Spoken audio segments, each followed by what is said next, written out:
Work sessions are an opportunity for board members to discuss issues informally with staff and invited guests. The board encourages members of the public to attend work sessions and to listen to the discussion, but there is generally no opportunity for public comment. Members of the public wishing to address the board are welcome to do so during the board's regularly scheduled meetings. Board communications, no, that's the next thing on the table. All right, so let's move into board communications. And if you will give me your indulgence today, I wanted to try this thing that I did in another job that I had. And we go around the table, everybody's got 1 minute. And then we'll see where we go with that. 1 minute, but we have 10 minutes allotted. Right, so we've got 4 minutes off the top, so. And so since you spoke first, Sarah, you get to go first, 1 minute. Okay, well, so forgive me because I missed the last meetings, work session and the regular commission meeting. I was glad to hear that the problem now has been fixed, that we will be able to call in and get. They have diagnosed it, so yes, now that's the fix wonderful. is in. So. I'm really grateful for that.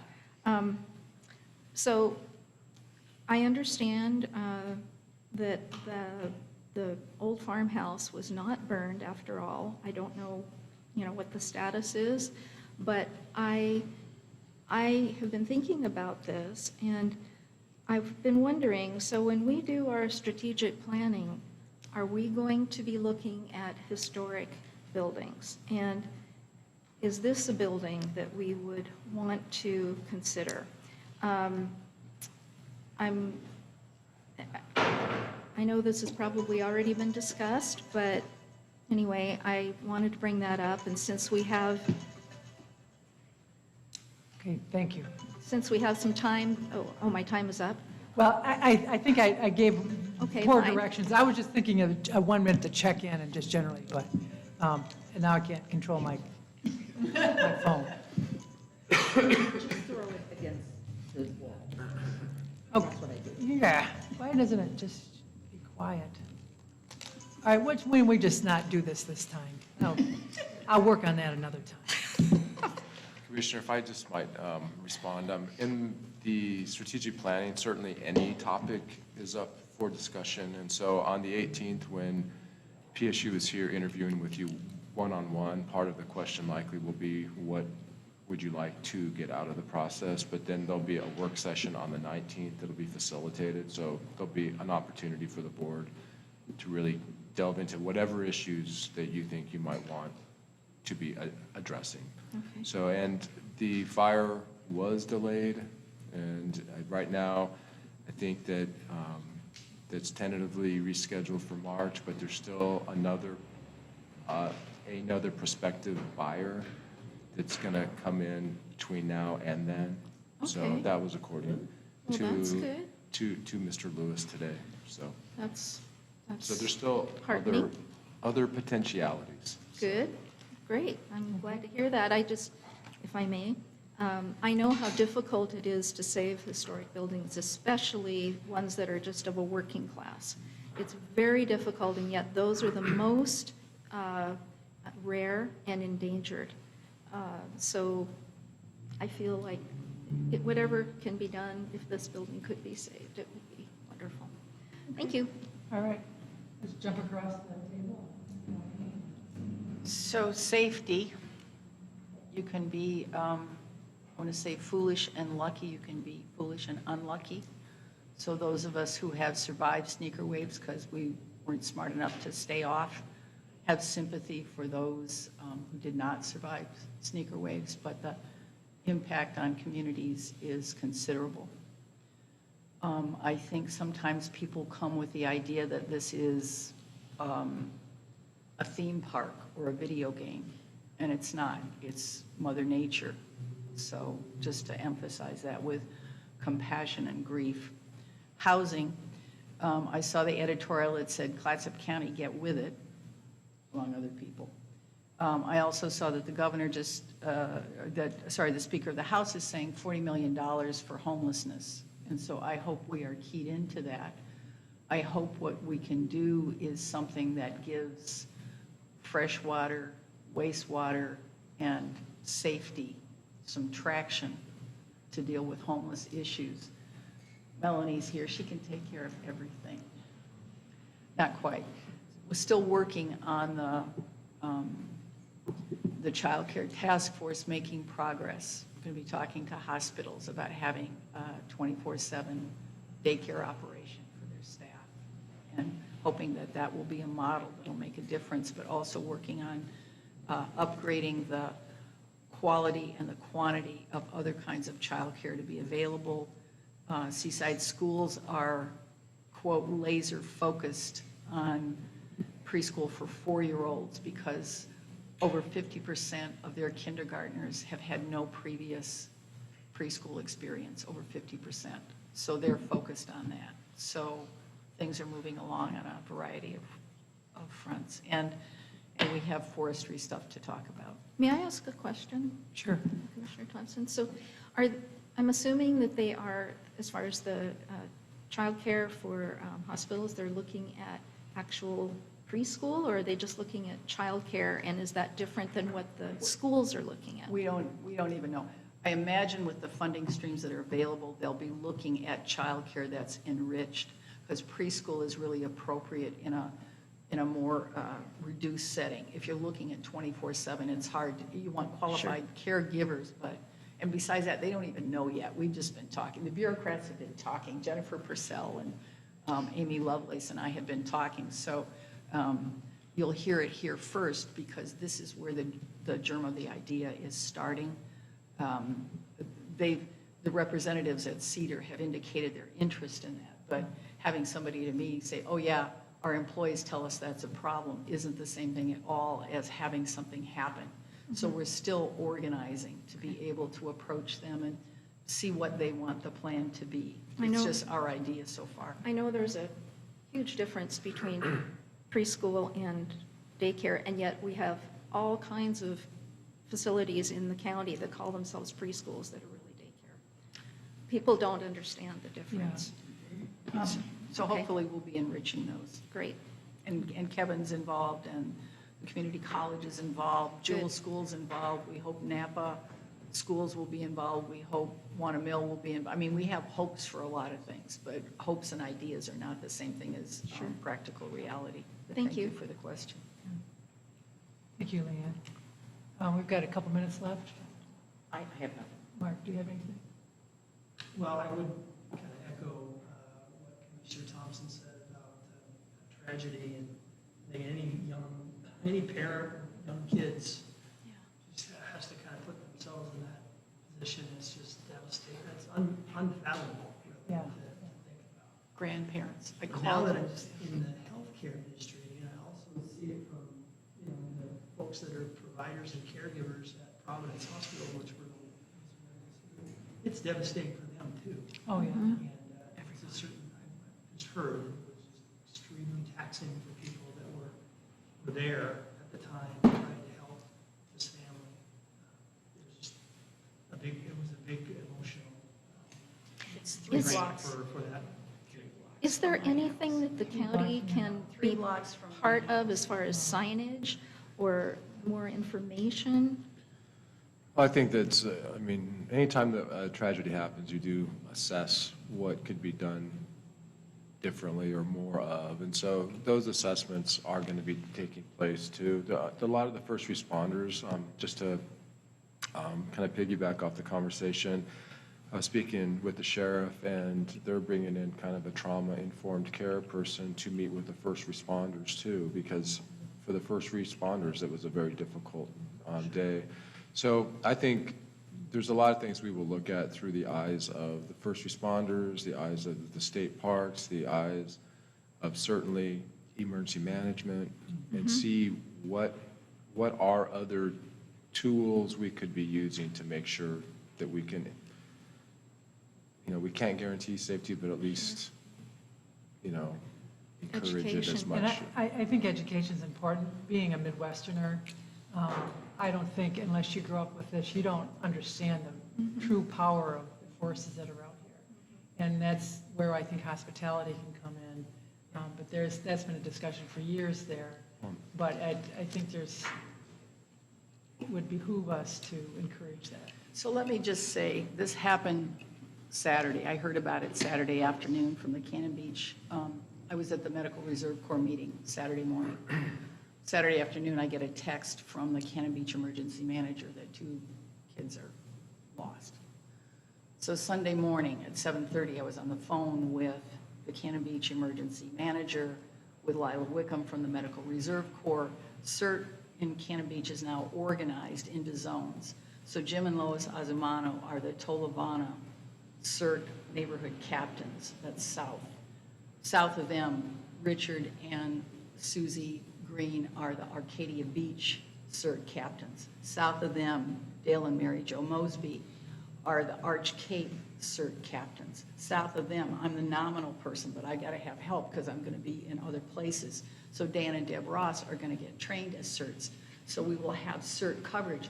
Tuesday afternoon, after I got back from AOC on Monday, all those folks sat around my dining room table and talked about, what do we do?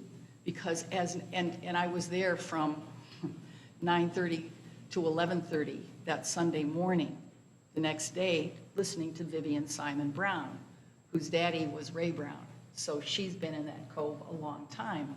And she talked about the frustration of being a neighbor who has warned people and been cursed and flipped off and disregarded because some people are good guests, you know that, right? And some people can be helped to be better guests.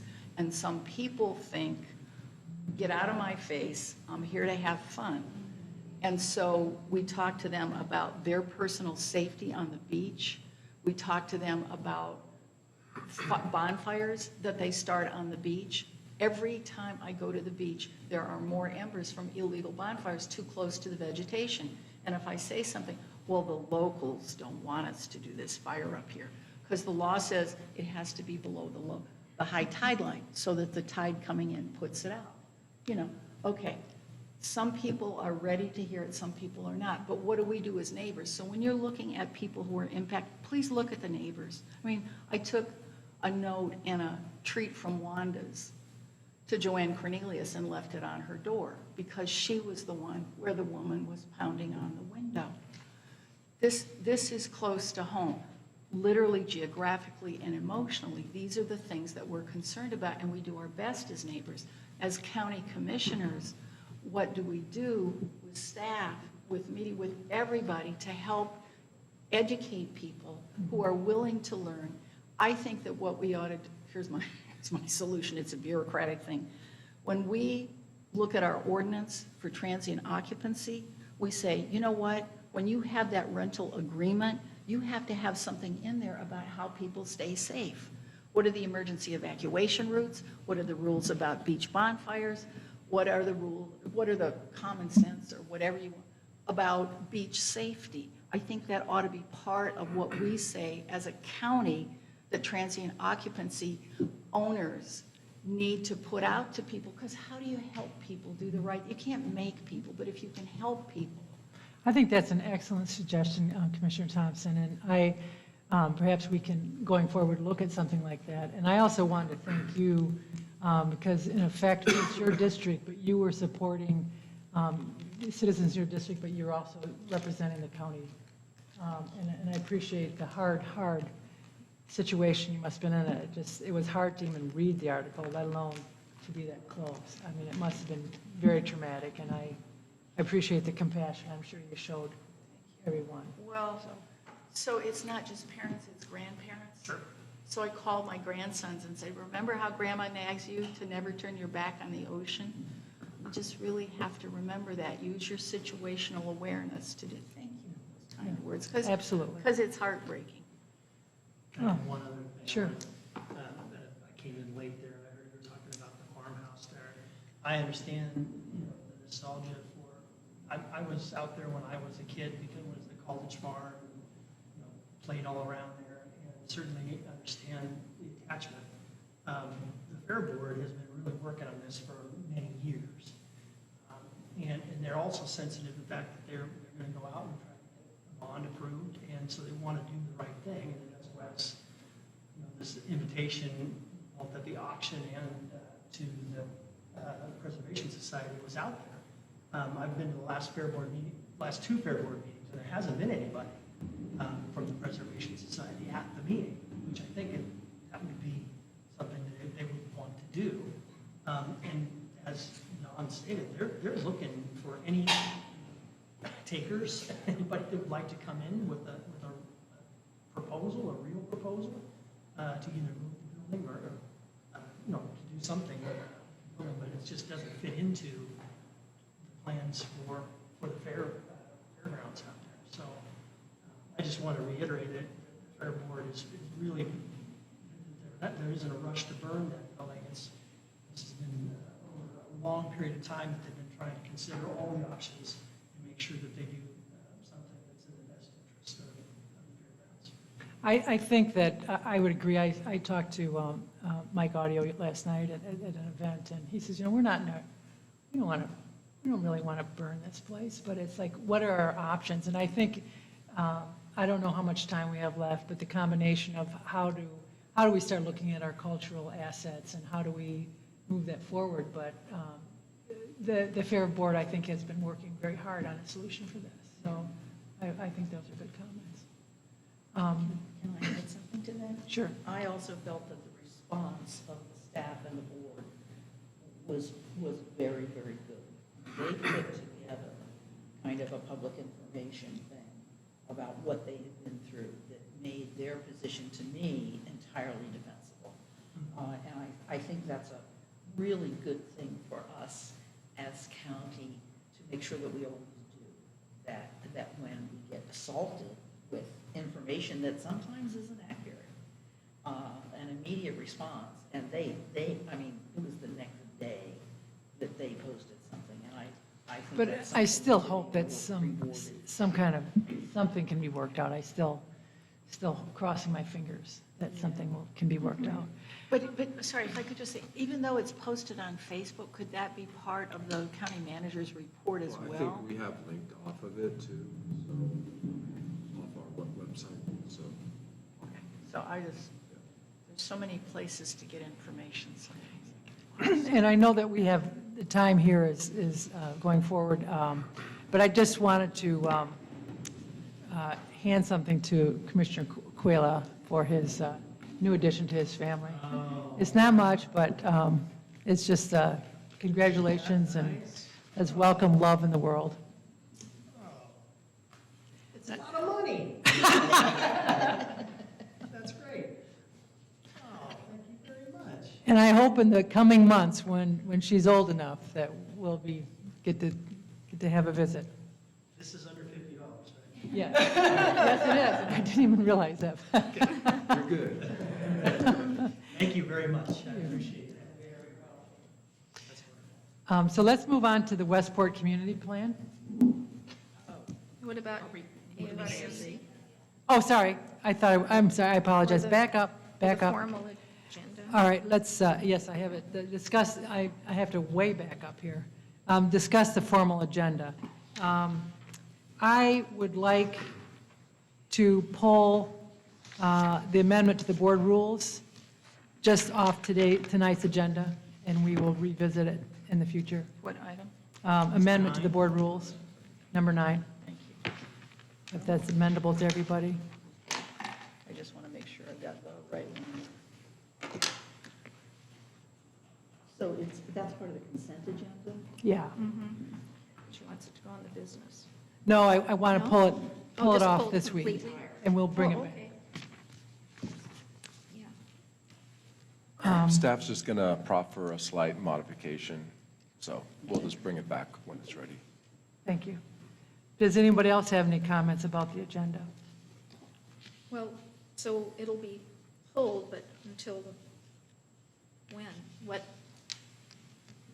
What I would say at this point is just pull it, and then we will re-agenda it at a future meeting. After So, discussion? or- After discussion. So we'll just bring it back to a work session one more time and just discuss this minor change that I'm going to make to it. Okay. And then we'll re-agenda it at that point. Thank you. Does anyone else have any comments or changes to the agenda that you'd like to talk about? I just had a couple of information sheets that relate to item 18, the legislative guide. So these are new. They were here. They're related. The board order and proclamation and a letter from the, to the Trust Land County Commissioners. Yes, and I wanted to talk about that, too. Who is it from? I It's from, didn't understand. The one, I can talk about that. I was going to wait till the AOC thing. But that's So no other questions or amendments on the agenda? Okay, let's move to the AOC conference discussion, and if I may, the letter that Commissioner Thompson is talking about was, well, this is one, there may be another one that you can address, but, or we'll, okay. There has been a bill that's been around for a while. It's called the Forest Transfer Bill. And it didn't make it through the last session. It's now up again in a committee. And so there's a work session that's been called on this bill. I've been invited to be there. I'll be there. It's in Salem next week on the 30th.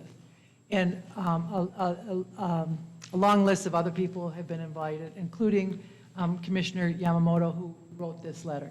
So this letter, and this is what I'd like to know from all of you. Did you guys get this letter? It was from Susan Morgan.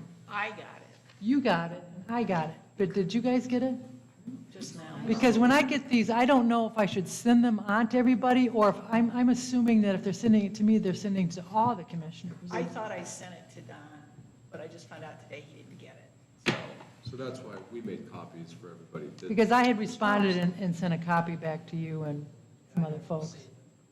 But there was actually two different emails. One was. Maybe I missed this Was one. just requesting participation on a work group. That's what I'm Yeah, talking about. And then there was this one Okay, that came from AOC, I believe, Susan. And this basically is outlining some of the concerns that AOC and the trust land commissioners have, or some of the trust land commissioners. And there's a proclamation that they would like the trust land counties to consider. And so that's a second item.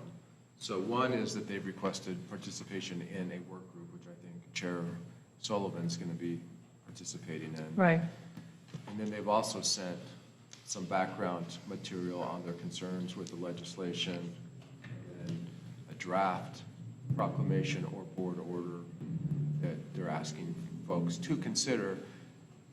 What I would suggest, and since it's not on the agenda for today, is that we put that discussion on for February 4th, where your board can have time to actually review it and ask questions. So That doesn't help Commissioner Sullivan on the 30th. So you're kind of on your own then, I guess. Well,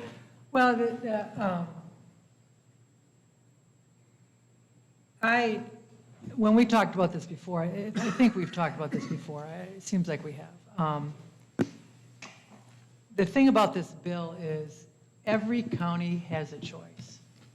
Nothing will be done without the county's permission. Now, they address that in some way, that there should be, it shouldn't just be the Board of Commissioners making these choices. But an example that this might be helpful to us in our county is the Norriston Heights. It gives a way to handle that small particular piece of property and still have funding from it, but it preserves that property. And that's, this bill, this process is what they already are using in Washington State. So I personally am really interested in going to the work session, and, I mean, that's a public meeting too, and hearing, and, you know, the interaction between everybody in that work session, and see what they think. I support the bill, so until we have a chance to talk about it as a board and really kind of hammer out the differences, I'm at this point, I want to hear what other people have to say, and but I don't know if we have to sign off on it at this point. I have a I don't think question. we do. So Is this something that would be completely changed if on appeal the Lynn County lawsuit is overturned? Or does it not have anything to do with the Lynn County lawsuit? The way I look at this now, I know that from the initial email, I didn't read this one, but the initial email, they were saying that they're concerned that this may interact with settlements or whatnot with the Lynn County lawsuit. But this is, my understanding is outside, but it does deal with forest management. But the way it's been, I've heard people talk about it, is it's just a tool. Okay, It's just a tool, like, I guess we need to you can use it or understand not more use about it. It's not hard and fast. I mean, I skimmed this awfully quickly, Mhm. but, and not knowing where it had come from. I mean, I just couldn't, where can we, perhaps before the 30th, get some more information? I mean, this is- I'll be happy. I think I forwarded, I thought maybe it's not working, but I forwarded on the bill itself to everybody. It's just a short bill. So Well, I anyways, think I'd be that- happy to get some more information. And I think that the work session is going to be informative because you're just Yeah. going to have a lot of conversation. And this is the legislative process, so nothing's going to be quick about it. And it's the short session, which means there's very limited opportunities to actually get bills through. So what I would suggest is that even if we don't talk as a board until the 4th, that what's learned on the 30th, and then we will provide some additional detail before the 4th, because nothing has to be weighed in on before that. And so I would just suggest taking a little time and having conversations amongst yourself, with staff, so we can prepare you for the conversation as a board, so.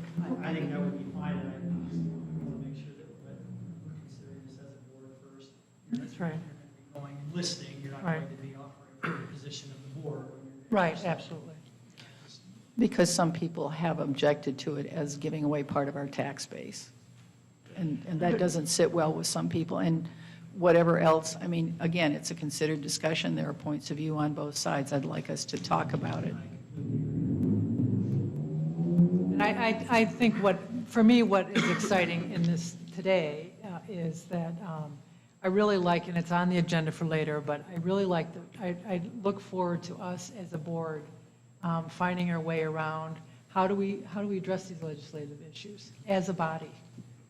I think that's important, and I'm excited about the Hatfield School of Government coming, and about us really talking and working together as a full board to hammer out what we want to do. Okay, so maybe there's a better tool, right?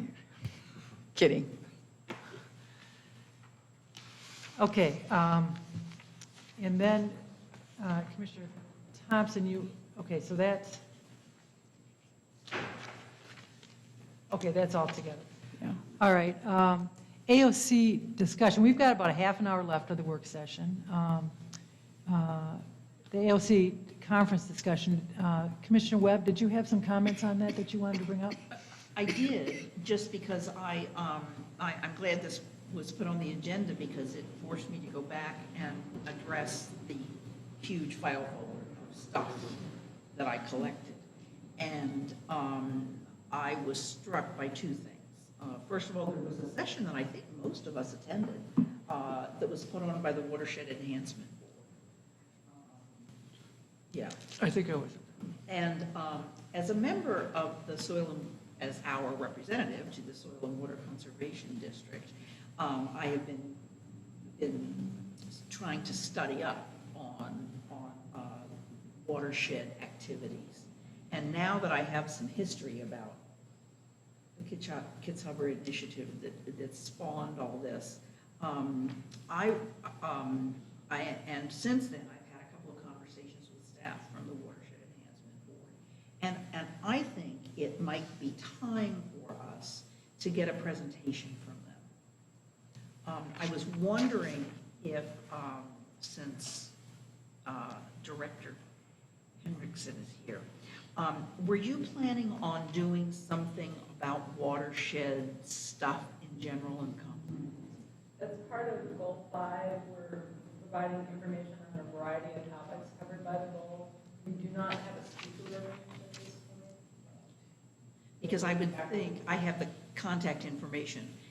And to be honest, when, I've got some concerns about the way our soil and water conservation district is operating. When I talk to the OWEB people, I learned that they do too. And so I think this is an issue that we have some real activism on the part of the North Coast Watershed Board. They have a new executive director who is extremely proactive.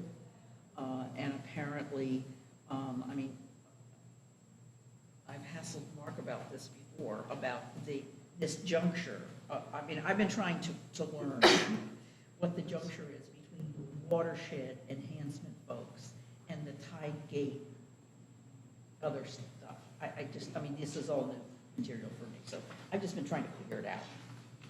And I think it would be kind of cool if we could at least have a brief on what's going on.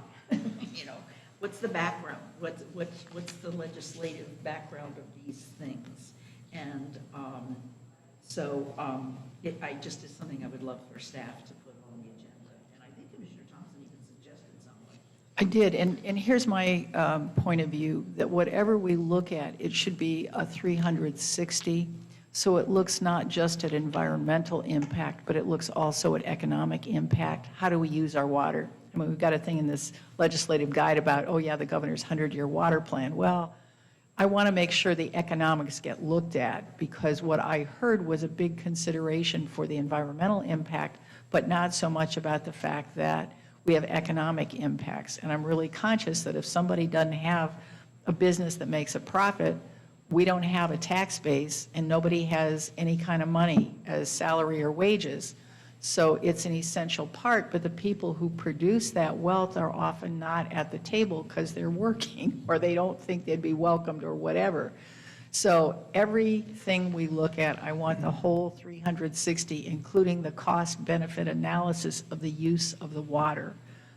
Because I understand everybody's passionate, but if we don't take all sides into account, then we're playing politics, we're not governing. And I want us, you said teamwork, I'm absolutely for that, but I want us to look at how do we govern, not kind of be at the push-pull of political operatives, because there's a dynamic there. And the governing that looks at the well-being of everybody, I think, is our job. I think that's the part I want. I think I'll, Commissioner Thompson on that. I think that we need to make sure that we're bringing all people to the table, people like the Oregon Farm Bureau, Cattlemen's Association, others that have been involved with this discussion.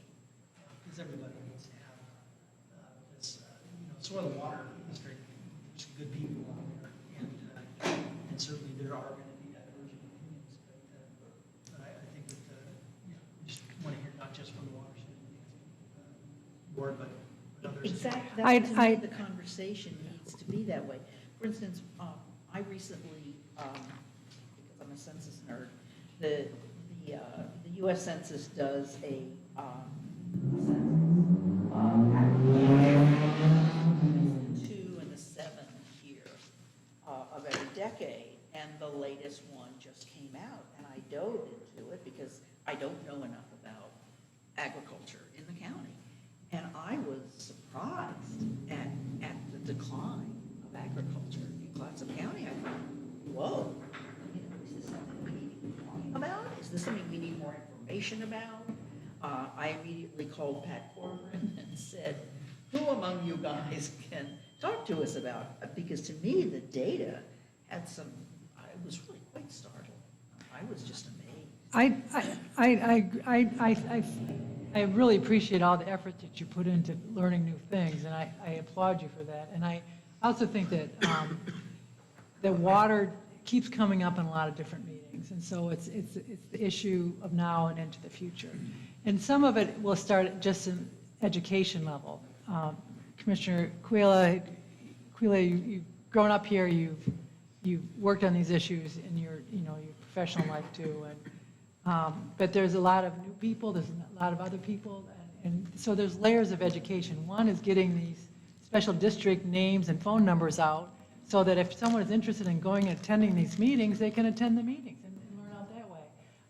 The governor's 100-year visioning process, that may not answer everything, but at least they're looking overall at the water issues. And so how can we include our local teams and our local interest groups in on this? And maybe we'll find a way coming forward. But I agree, it has to be a diverse voice. It has to be, everybody that's alive as a human being is using water. So how does it intersect with our county?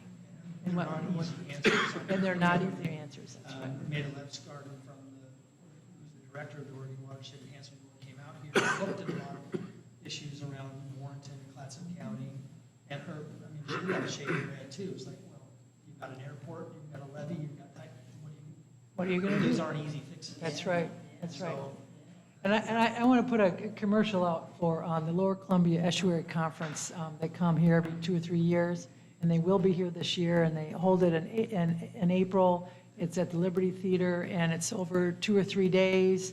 They have scientists from all different disciplines that deal with estuary issues, from mitigating to, the ocean. I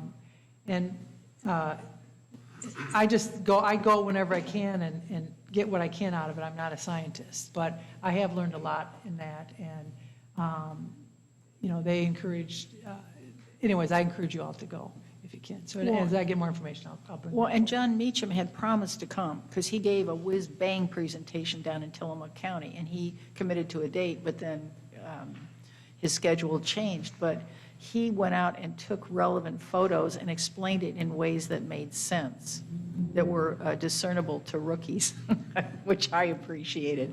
So I don't know if staff wants to contact, I've got his contact information, or there may be somebody better, but he did an excellent job communicating science in a way that was very assimilable about the issues of tide gates and, I want to say estuarine health. How do you say that? You know what I mean. The health of the estuary. There we go. And also, I think that when you're talking about giving advice to rookies, is that whenever we can, to put information forward in a way that is easily discussable, that helps the community discuss these issues. And that's a good thing, because we want an informed citizenry. So that's part of our job too, I feel. So let's go on. If there's no other comments about the AOC conference, okay, but we've got 20 minutes left, so. So I'll talk fast. There was a huge amount of stuff and handouts from the state housing plan, and the name of the organization. Oregon Housing and Community Services. I knew you were. I know Yeah, that you're on. those are the meetings on the first Friday of the month that I go to. That's where I sit in the front Okay. row and advocate, because they say one of their priorities is rural housing, but then when they do the funding allocations, they're talking about diversity, equity, and inclusion, which is the I-5 corridor, because our folks, if they are people of color or poor, they're largely invisible. There are a lot of undocumented folk. There are people who are afraid of ICE even if they have documents. So it's kind of an uphill push. Lincoln County Commissioner Claire Hall is on that Housing Stability Council. That's a point of access. It's the first Friday of every month from 9 in the morning until 2 in the afternoon. You know what? If you like meetings, it's very interesting, because they got a whole bunch of money. The legislature put all of the housing money going through them. So if we want money, we've got to be able to do that. The other thing that happened that I didn't mention, Greg Wolf and Andy Smith came from AOC and Regional Solutions to try and talk, and I talked with County Manager Boone and myself about the idea of using some of that Oregon Housing and Community Services grant money for a pilot project to help us get technical support to write RFPs for us. And so we're looking at how can we get some of that here.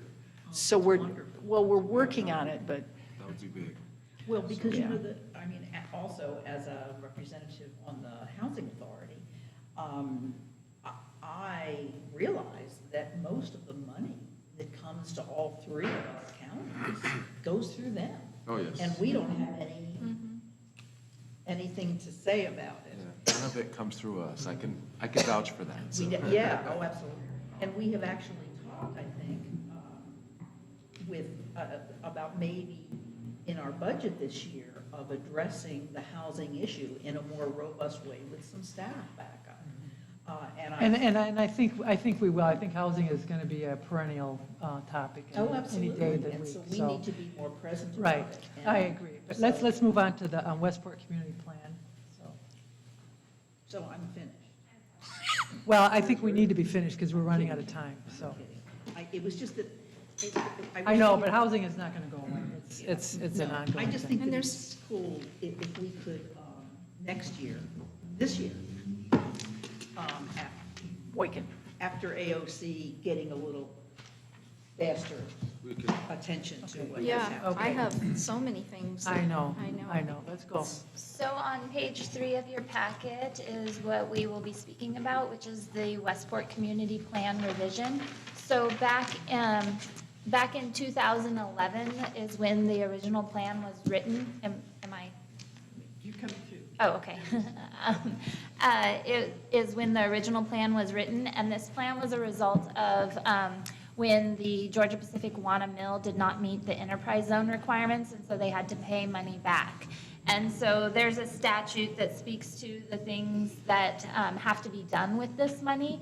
And so the community plan that was originally written was addressing these concerns. So at this time, not all of those monies have been spent, and some of it is because some of the projects that they identified in the plan weren't feasible. And I've listed some of that information out. So for example, number 3, the Plimpton Creek restoration to original bed between Ferry Landing and Boat Ramp, that's not feasible to do due to several different regulatory agency restrictions. And so, you know, that's an example of funding that isn't able to be used. And then there's some other things such as element number 1, which is a new access off of US Route 30 to Westport Ferry Access Road. Originally, when this was submitted, they wanted to try, or they did try to receive Tiger Grant funding to help with this project, and it was not awarded, and so that got put on the back burner. And so staff continues to try to identify how we're going to make this work with the trucking industry that's going to begin or has begun barging out there and addressing the safety concerns of the neighborhood out there. So staff continues to try to figure out what is going to be the best alternate route.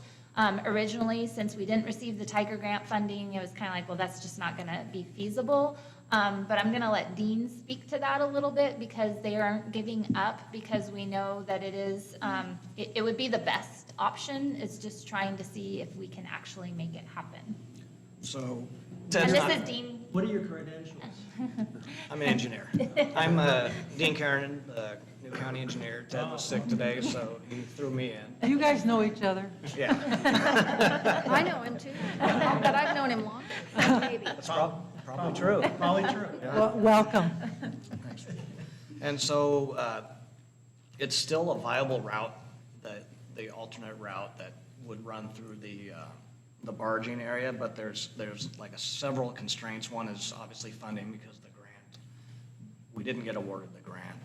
And then the other issue is the wetland mitigation that's needed to make that route. And so that would, I mean, what's necessary there is to find a piece of property to be able to do the mitigation, because I don't think there's a bank that's available anymore. And then the third is Teven. We'd have to convince them because they say it is going to, mess with their operation. And you're talking about the route that goes from 30 directly into their Yes, site? Yes. yeah. And that was in the original? Yeah. Okay, because I talked to former Commissioner Dirk Rowan about that. He says, well, we already settled that. I said, no, it hasn't been settled so much. Yeah. So we're just continuing to try because we know from a citizen's perspective, that's the route that they would prefer. It's just a matter of what is actually going to be feasible, whether it's, again, agency restrictions, funding, whatever the case may be. So that's something that we're still working on. So can I ask you, this is such a complicated issue. So are you saying that there is still a possibility that we can reroute that road? That's what we're trying to continue to look into. Yeah. Because I'll tell you, when you go out there, to me, I just think of the first time that a guest at our new parks facility wanders down that road and comes into conflict with a truck carrying several tons of rocks. To me, that's just the last thing we would ever want to have happen. Yeah, so again, we're trying to find out if it's gonna be a feasible option, and then they're also looking at what other options might be, so it might be turning, different roads into one-way roads. So those are things that we're still trying to explore, so we're still using, some of the funding, to help address this.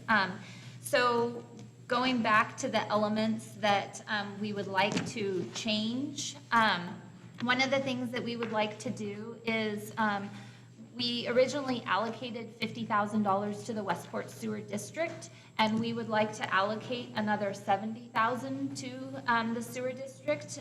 Reason being is we want to spend $20,000 for a facility plans update, which is a DEQ requirement to help with additional funding, grant funding possibilities. And then we also wanted to use $50,000 to purchase a pH dry chemical feeder and influent flow meter. And this is also required by DEQ, and it's something that, I had to make sure I read it all correctly. He could probably say it, but, and this is also required by DEQ and is something that we have to get in place fairly soon. Again, we recently increased fees out there, and that's gonna help as far as continuing to update the infrastructure, but there's a significant amount of infrastructure updating that has to happen. And so this is a way that by reallocating these funds, we can help prevent, additional burdens on the citizens out there. So $17,000 we would like to use for a traffic impact study, and this is also a requirement, and this is for us to help figure out, again, what is the traffic that's happening out there, and it'll just be data for us to be able to kind of support the reasons for what we would like to do. How often do those traffic studies need to be done? Because I know there's been traffic studies done out there before. The last one was in 2011. Okay. It's time. And is there any way to include future demand when we finish the park? And they will look at that. They look at the future demands. Yeah, we sent them plans for the park and the new ferry operation and the barging information too. Does ODOT regularly update all of the numbers? Their traffic counts, yes, they do. So they have updated for this area as well? They'll recount it, the consultant will recount it. And sometimes they'll have to use ODOT's numbers to, if they're not in peak season, to find the peak season traffic flows. I would just ask if there's a request that's going to go through Northwest Act. Pardon me, I'm speaking through a cough drop. You let me know so I can bring it and advocate for that at Northwest Act, because that, I think, carries a lot of weight when ODOT looks at planning and executing. So another request that we have is for $20,000, and this is continuing for the park, which is part of element number 4. So this was already in the plan as well. And then the other funding that we would like to set aside is $70,000, and this would be going towards the Westport Water Association. And again, they have, while they're not part of the county or our service district that we oversee, they are impacted by aging infrastructure as well as the heavy traffic that's going to impact their pipes and everything on the roads as well. And isn't the hope that if there is improvement in their infrastructure that's done At the same time as the Yeah, road? to make it all more cost effective. You're saying this isn't part of the county? The Westport Water It's a special Association is district. part of the county, like it's in the county, but it is not part of, like, we are, oversee the Westport Sewer District. We do not, you're not a governing body for the Westport Water Association. Oh, I see. Yeah. And is it contained wholly in Clatsop County, or does it go over into Columbia County? I believe it's just Clatsop County. The part It we're goes- talking about is Yeah. only in Clatsop County. Because there are Yeah. a lot, there are a lot of Yeah, they have some more hookups than the sewer district does, because the sewer district only has like 93 hookups, and the water association, I think, has over 100, or close to 200, I think.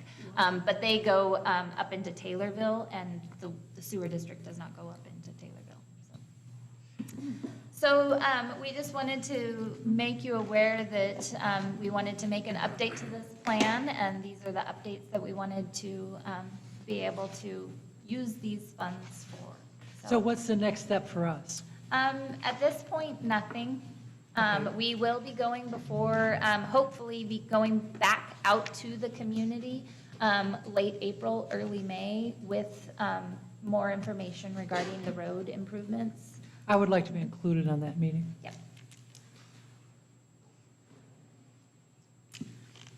And, And actually, I said there's nothing for you to do. The one thing that there will be is what will come before the board is a budget adjustment. okay.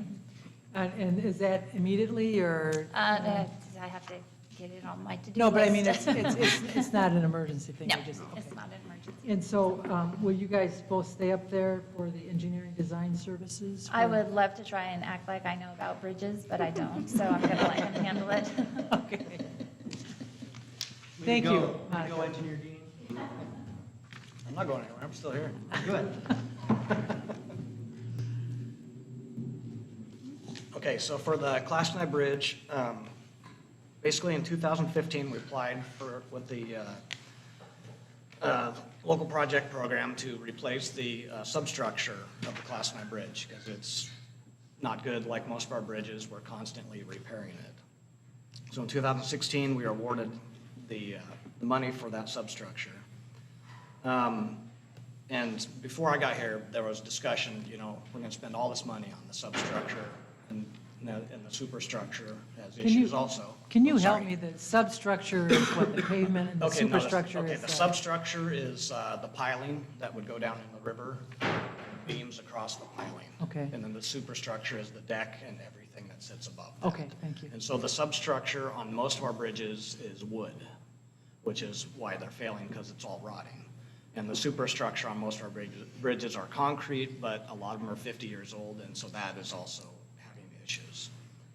And so before I got here, there was discussion of, why don't we replace the full bridge? Because it's more money, but it's not that much more. And so in the fall, we went through ODOT, and they took it up to their committee, and they approved it to be done. And so not long after that, we put out an RFP, and we got two companies that proposed, and we scored them all, and we selected OTAC as the designer.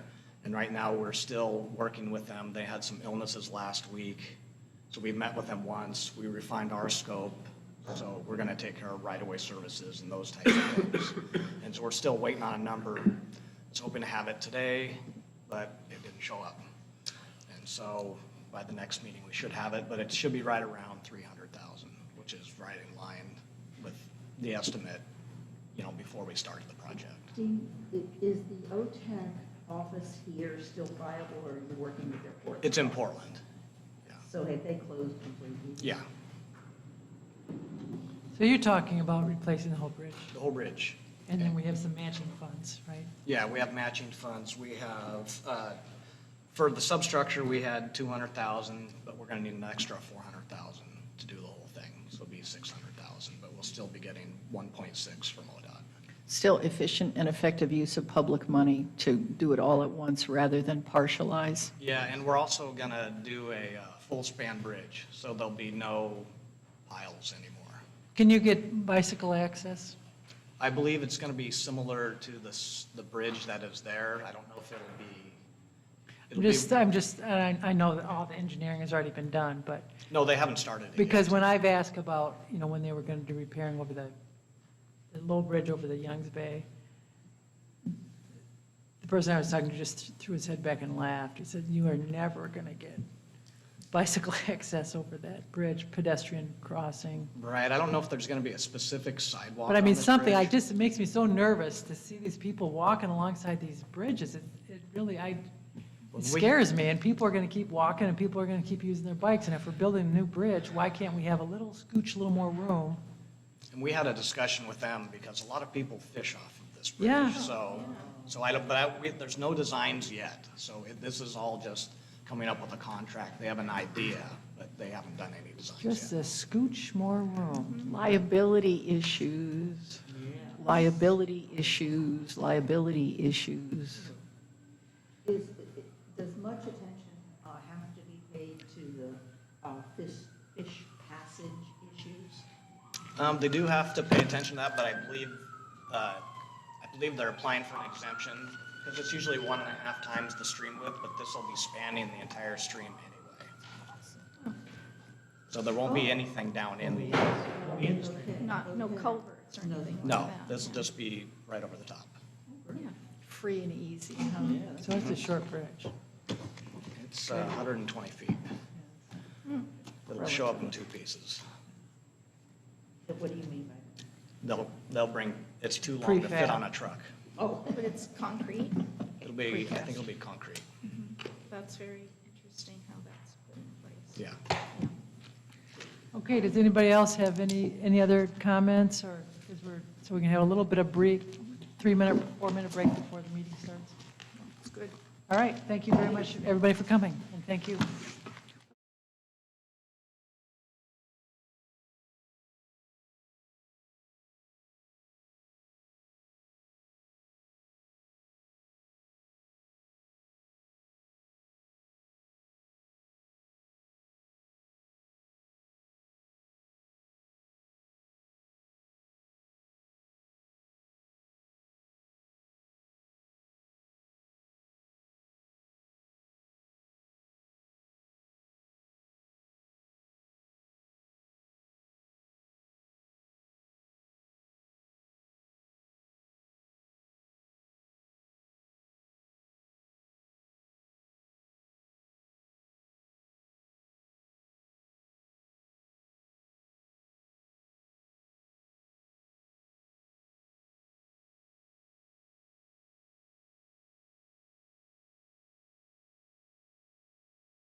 all county service districts for which this body so acts, and as the Clatsop County Local Contract Review Board is now meeting in regular session.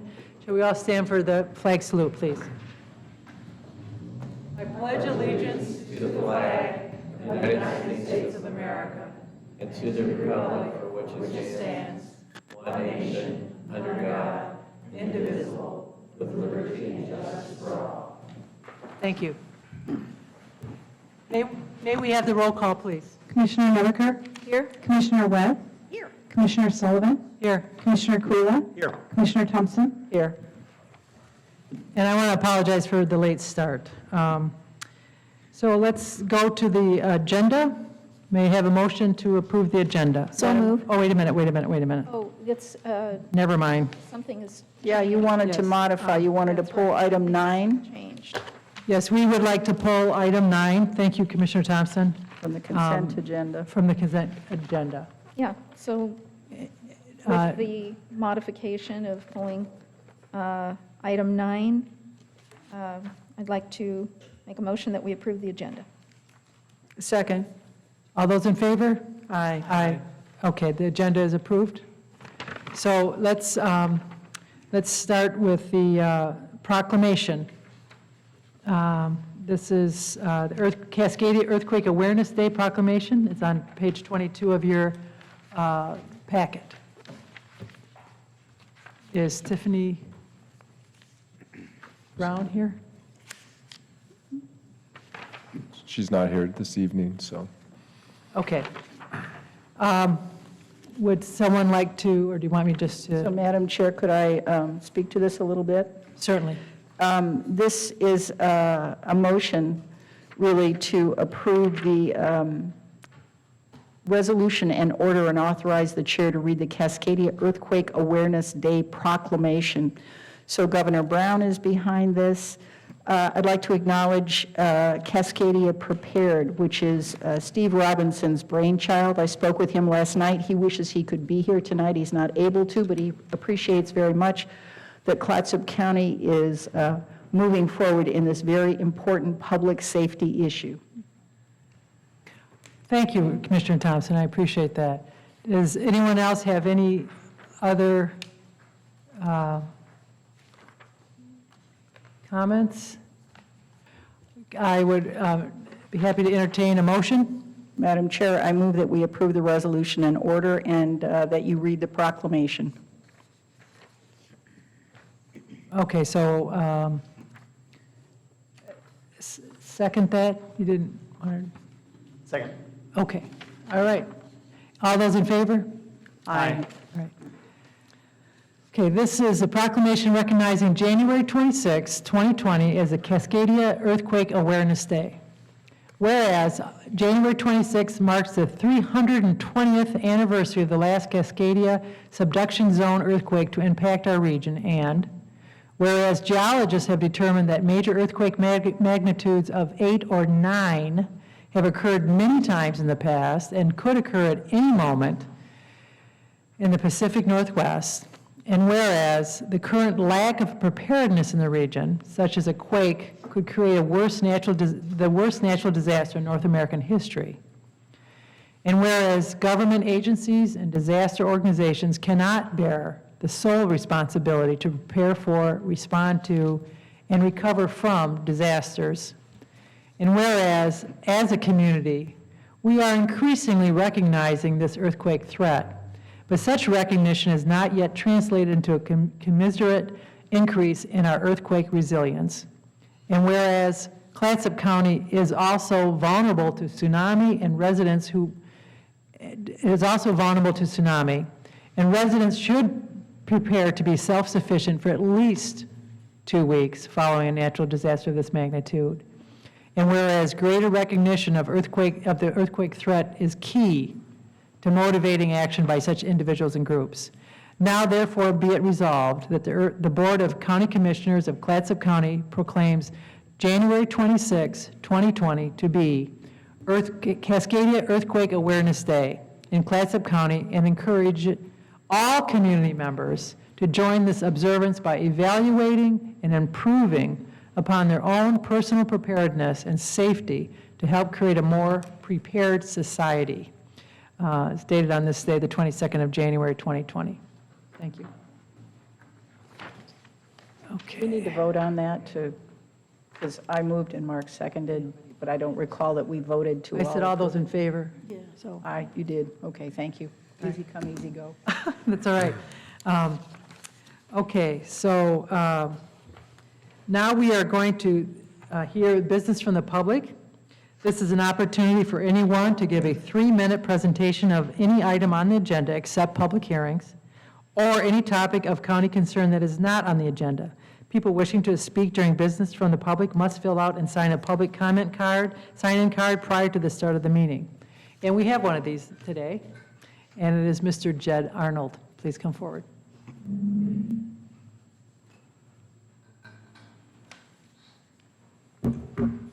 Thank you, Chair Sullivan and the rest of the board. Since it came up at the work session, I just wanted to make a couple of quick comments on the legislative concept that Michael Denbrough in Portland is putting out, LC 64. That's the discussion about transfer of state-owned forest lands.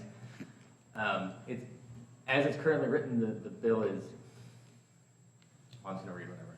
Currently, the bill potentially has some very serious questions about the processes used to identify lands for transfers, obtaining buy-in from affected taxing districts, and the ongoing management of those lands and how they would be handled.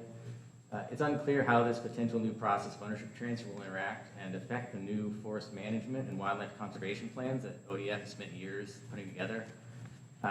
Also, as someone who's currently involved with some multiple long-term landscape-scale wildlife conservation efforts, potentially increasing the fragmentation of our forest lands is potentially concerning.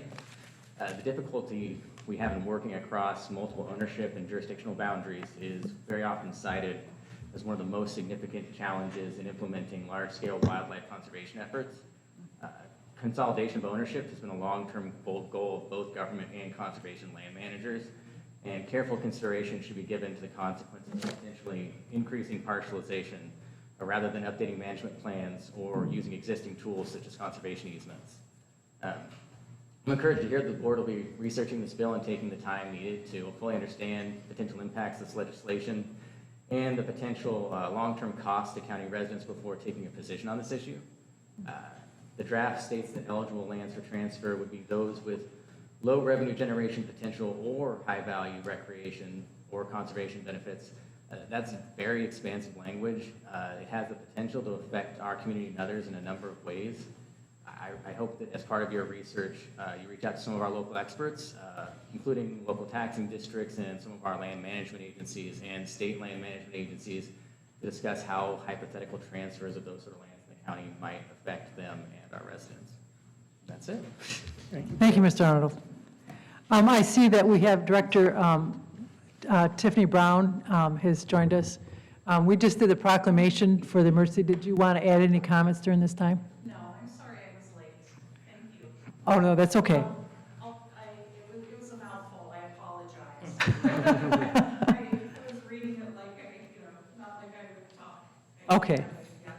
All right, well, thank you, and congratulations on the grant that your department got, so.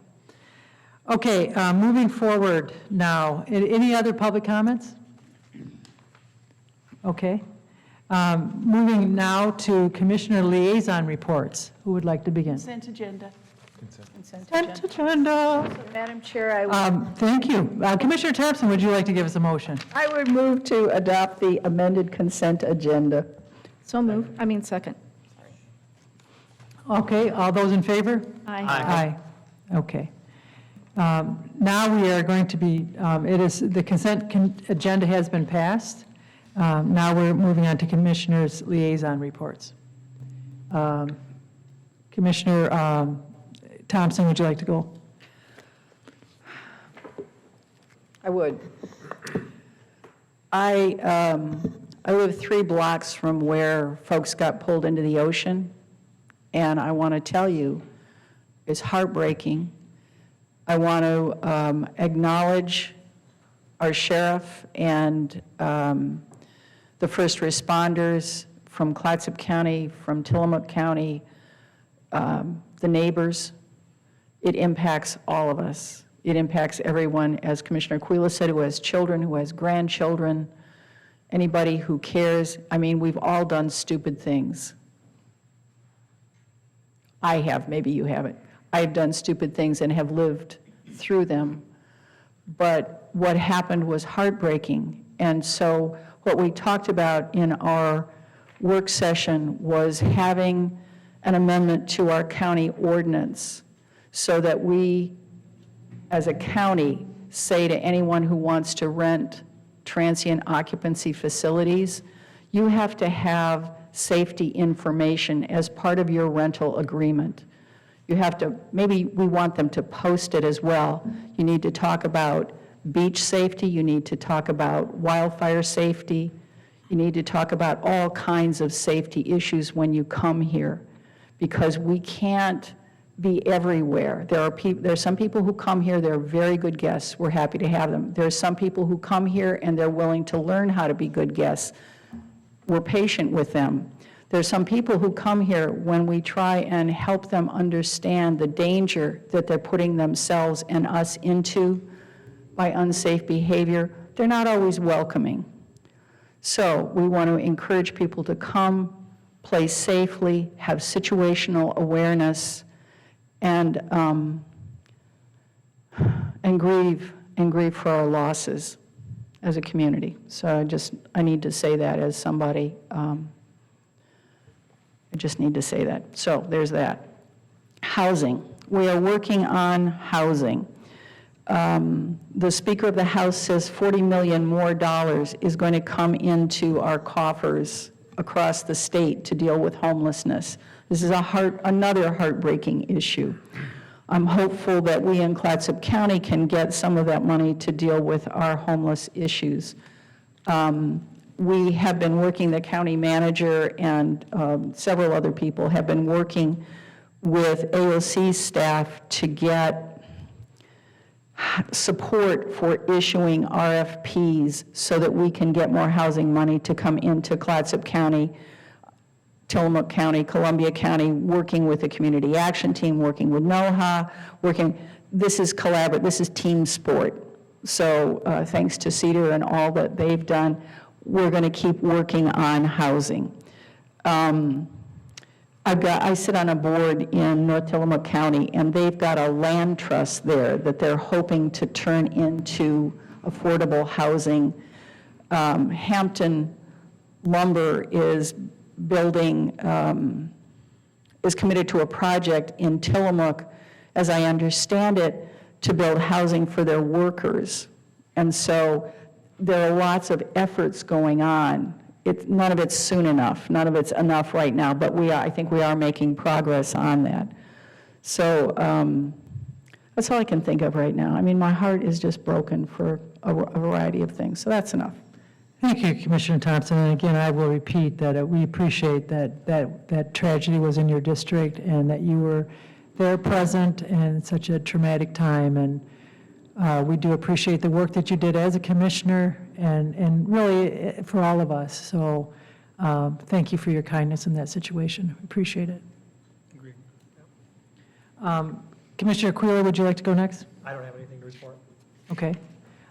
Commissioner Nebaker? Okay. I attended the Arts Council of Clatsop County, and our prospective new members for that council attended the meeting, and we will be voting on them tonight.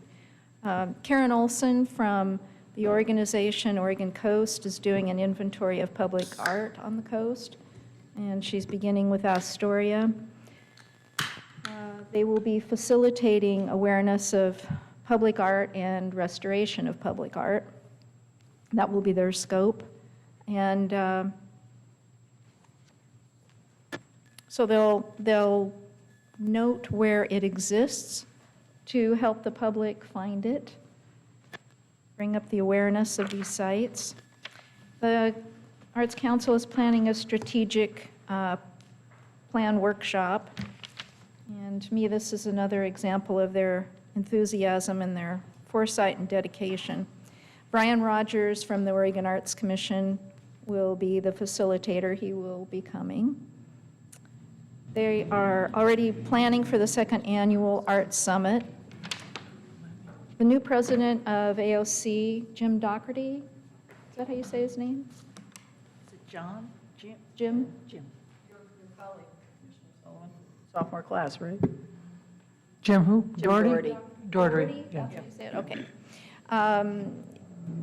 They sent out an email asking the different counties for input and experiences that our counties have shown with the arts, and I wrote a summary of what Clatsop County has been doing, and then it was sent out, noted about the Arts Summit, so that was good.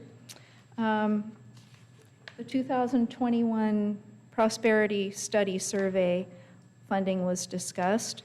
The last one was done in, let's see, 2013, I think. I remember 16, but maybe I'm wrong. 16? 16. A while ago. Yes, you might be right. I think you're right. So, what a good memory. So I think it would be good for the council to undertake this again to show the economic impact in Clatsop County to see if it's level, if it's grown.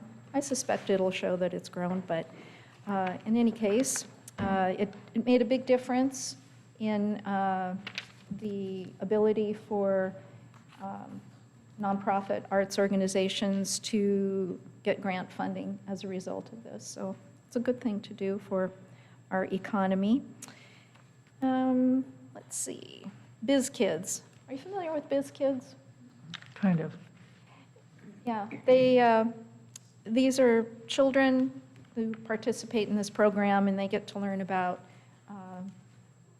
businesses in the county, and maybe they will be future entrepreneurs. Anyway, Stuart, who will be our,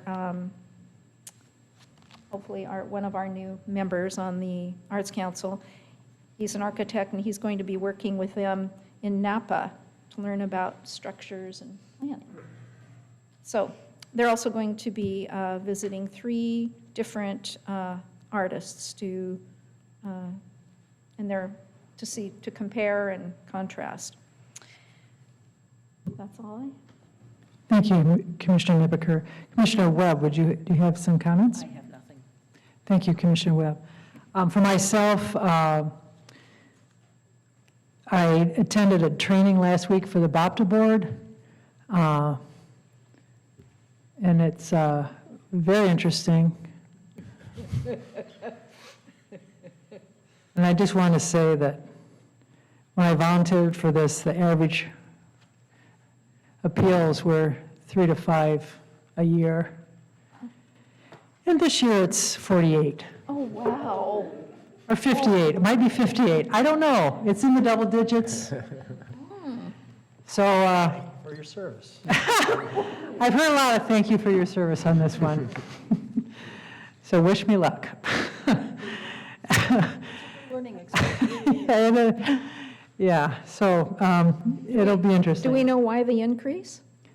No, but, Oh. 28 of those are bookmark, so we count them by accounts, that there's 28 are bookmark. Okay. So you don't have as many as you think. yeah, it'll be a lot easier that way. So, anyways, that's all I have to report on my world. So let's go to the county manager, please. Chair Sullivan, members of the board, just real quickly, there's a couple of pamphlets as you walk in the door tonight. One is an overview of the jail bond, and so gives a little background on where we are. I think one of the interesting facts is that when we went to the voters with the bond, we had committed to creating 148 beds, I believe it is, and right now the plan is to have 172. So there'll be more beds than what was originally planned, which is a good thing. And I want to recognize the sheriff's office and certainly staff from the county who have been working on that project so diligently. The second pamphlet is the Household Hazardous Waste Program. We had our ribbon cutting the other day. Commissioner Webb handled those large scissors very well. But we had an opening eve event on January 11th, and we'll have another event on February 8th. So between 9 and 2 p.m., you can drop off your household hazardous waste. So there's a pamphlet as you walk out the door. Thank you. May I ask the reason for the increase of the beds? You just found you had more room, or? I think the biggest thing is just going through the actual design phase. So once you actually start designing the building, you have a lot of options as you do that. And it just happened to be that the configuration of the jail allowed us to actually add beds in that process and still be within the budget. So. Okay, thank you. Can I ask a question about that? Is there going to come a time when the final plans will be brought to the commission? There is we will be updating the boards, and I think it's next month. We're hoping to have the Citizen Advisory Committee meet at the beginning of February, and then we would be coming sometime after that. So I would say that sometime in February, we'll be coming back to the board with a design update. What is the process? Will we be able to have any impact on that design, or are we just assuming that we've said the last thing about it? I think that major design elements are pretty much embedded at this point, but there are smaller decisions that can still be influenced, but the actual layout of these spaces is such an intricate process because of security issues and the adjacency issues, but there will still be other decisions to be made, but the actual design of it is probably pretty embedded at this point. Is that a fair statement? Okay, thank you. Madam Chair? Yes. So, as Commissioner Webb pointed out, this is a wonderful pamphlet. Who's responsible for this? Bond management team and our project manager. It's very nice, very informative and attractive. And that's on the website? Thank you. A version of it is on the website because of the layout and stuff, but yeah, it's on the website. It's very All the cool. same information. Okay, thank you. Very well done. There's a lot of bond measures out there that people are wondering now that they're getting their bills, so we've got to shine that we're doing a good job with our bond money. That's really true. Okay, let's go down to the business agenda now. Number 13 is appointments to the Fair Board. It's page 226 of your packet. Mr. Lewis, is he here? Yeah, I'm him. Oh, hi. Hi, John. John's not feeling well tonight, and so I'm filling in for him. So he did present to all of you at the work session in regards to the Fair Board appointments. They had 4 applicants, they have 3 vacancies and 4 applicants, and 3 of the applicants that are being recommended to you are existing members. Jack Ficken, Callie Linder, and Brittany Israel. Their terms actually ended on December 31st of 2019, and this would take their terms through to 12/31/2022. And so right now they have a lot of things, something else that will be coming after this agenda item. They have a lot of things that are going on right now, which include taking hopefully a measure to the voters in May to increase the operating levy. And that's going to be the next item on the agenda. Yes, and so right now they feel that the board that they have is doing a lot of work and they have a lot of momentum and they really want to try and keep that momentum moving forward. And so that is why they are recommending that Jack Ficken, Callie Linder, and Brittany Israel be reappointed to the Fair Board. Okay, may I have a motion, please? Well, I'd make a motion to appoint Jack Ficken, Callie Linder, and Brittany Israel to the Fair Board for full terms ending December 31st, 2022. Second. Any discussion? Okay, we have a motion on the table to appoint Jack Ficken, Callie Linder, and Brittany Israel to the Fair Board for full terms ending December 31st, 2022. May we have the roll call vote, please? Commissioner Nebeker? Aye. Commissioner Webb? Aye. Commissioner Aquila? Aye. Commissioner Thompson? Aye. Commissioner Sullivan? Aye. Okay, the appointment of Jack Ficken, Callie Linder, and Brittany Israel to the Fair Board has passed unanimously. Thank you. Now let's move down to the renewal of Fairgrounds tax levy. This is on page 236 of your packet. And Ms. Steele, you're going to... Yes. So currently, the operating levy for the fair is 5 cents per thousand, and this is set to expire in 2021. This amount has fluctuated over the last few years, or 15 years. It has been as high as 9 cents per thousand, then it was decreased to 7 cents per thousand, and then decreased to 5 cents per thousand. The Fair Board has done a lot of good stuff with this money. They've built a new storage building, installed Wi-Fi all throughout, installed cell phone boosters, new restroom fixtures, significant amount of painting, a number of improvements to really try and encourage people to use the facilities for more than just coming to the fair. And so they want to continue this work, so that would require a slight increase, taking it back up to 7 cents per thousand. A lot of this has to do with just the cost of maintaining a facility that is continuing to age, and then the increasing costs to maintain that facility. And so they are asking that the board approve the resolution in order to place a tax measure on the May 2020 ballot in the amount of 7 cents per thousand. Okay, thank you. Any questions? Madam Chair, I did have one. Okay. I trust the Fair Board to be frugal and prudent, and Commissioner Quill has been clear about that.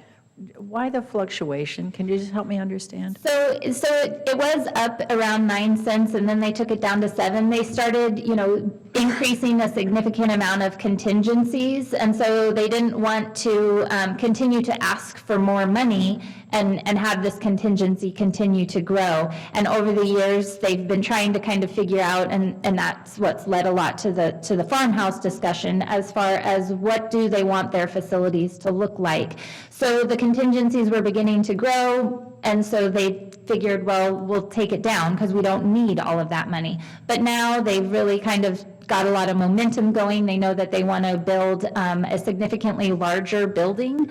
There's also talk about the current large space that has a dirt ground. They would like to eventually be able to concrete that in, so that way the different events that happen out there, they don't have to lay down that flooring that causes some tripping hazards. So now that they've kind of identified the direction that they want to go, it's going to take, originally you think that $1 million is going to get you a lot, but $1 million goes really quickly when you start building large buildings. And so that's the reason for the fluctuation. Thank you. And I would just like to add that since they've implemented the operating levy, the general fund does not provide support to the fairgrounds, so. Okay, any other questions for the staff? Well, I just assumed that looking at the history, that when the recession hit, this is an enterprise that is very easy to cut back on, since it's not a mandated service provider. And so all we're doing really is restoring it to the pre-recession level. So I think Okay, some of that can be discussion. So I'll entertain a motion. Well, I'd like to move that the board approve the resolution in order calling for an election to consider the Clatsop County Fairgrounds 5-year local option tax measure for the operation and maintenance of the fairgrounds and annual fair by placing the tax measure on the May 2020 primary election ballot. Second. Okay, so we have a motion in front of us, and it's been seconded. Any discussion, please? Commissioner Queeler, would you like I to? just wanted to make just a couple comments. I don't think they even listed all the things that they did to improve the facilities out there. So they got all new pipe and drape, got lighting. I think they bought some equipment as well.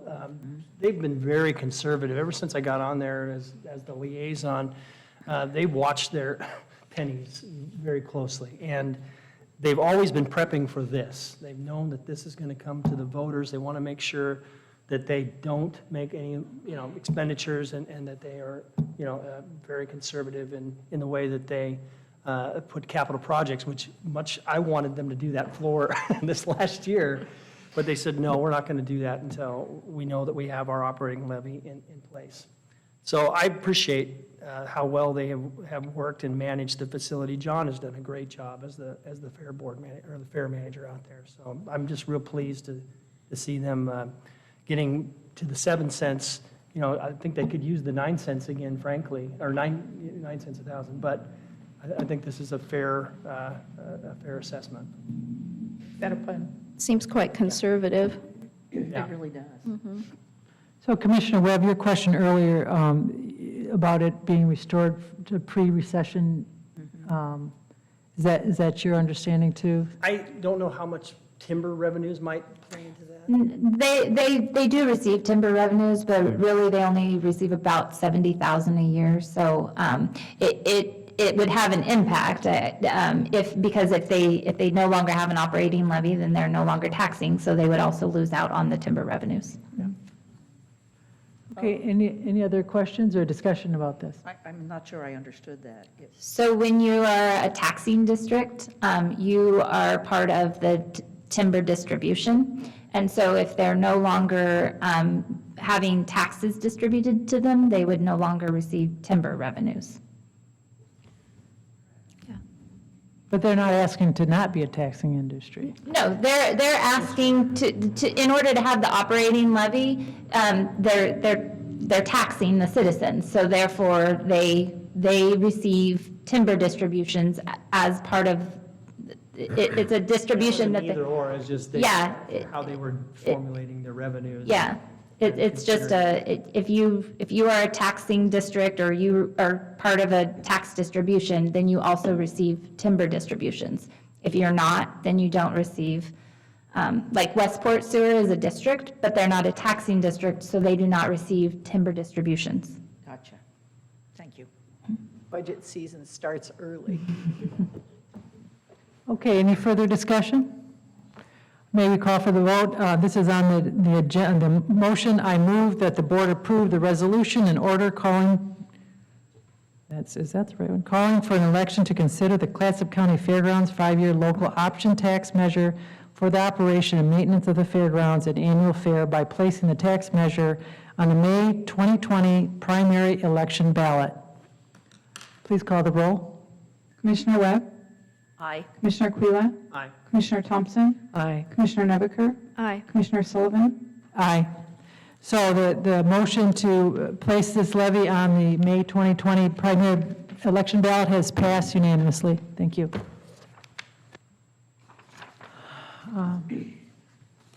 And moving on to the appointment of the Arts Council, this is on page 241 of your agenda packet. And may we have, County Manager Don Boone, please.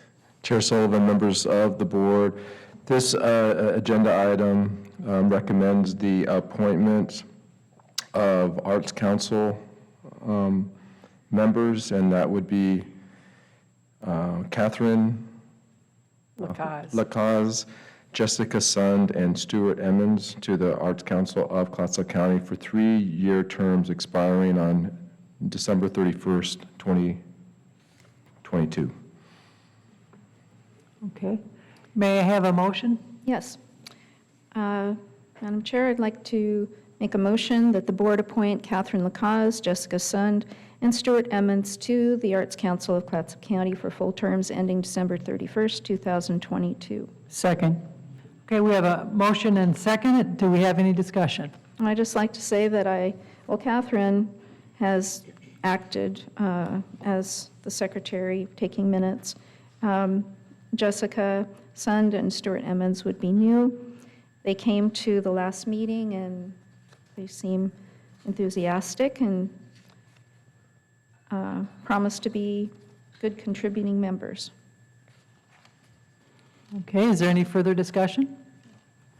May we have the roll call on the amendment, the motion that move that the Arts Council appoint Catherine, or I guess we're appointing them, that we move to appoint Catherine Lakazi, Jessica Sun, and Stuart Emmons to the Arts Council of Clatsop County for full terms ending December 31st, 2022. Commissioner Quila? Aye. Commissioner Thompson? Aye. Commissioner Nebiker? Aye. Commissioner Webb? Aye. Commissioner Sullivan? Aye.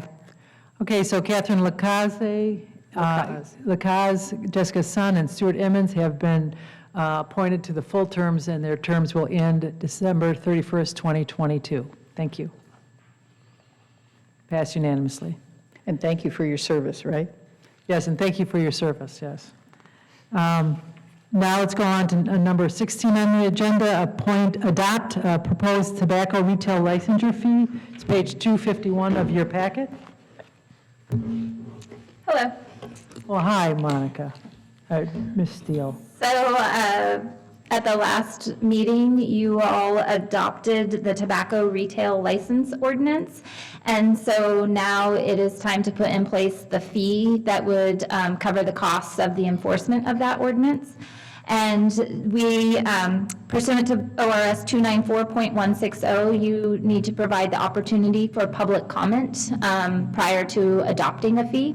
This fee will cost $350. It's an annual fee that expires at the end of December of each year, and it will require the retail license, or it will require the tobacco retailer to apply for a new license each year at that $350 rate. The fee would become effective February 8th, 2020. February 8th, 2000. February 8th, yes, there's a 30-day waiting period. Are there any questions for the staff?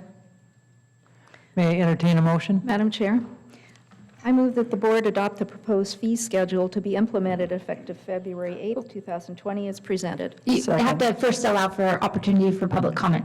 Let's back up there a little bit. Sorry. That's why the look of dismay I saw flashing around the room. Is there any public comment for this? Dr. McNichol?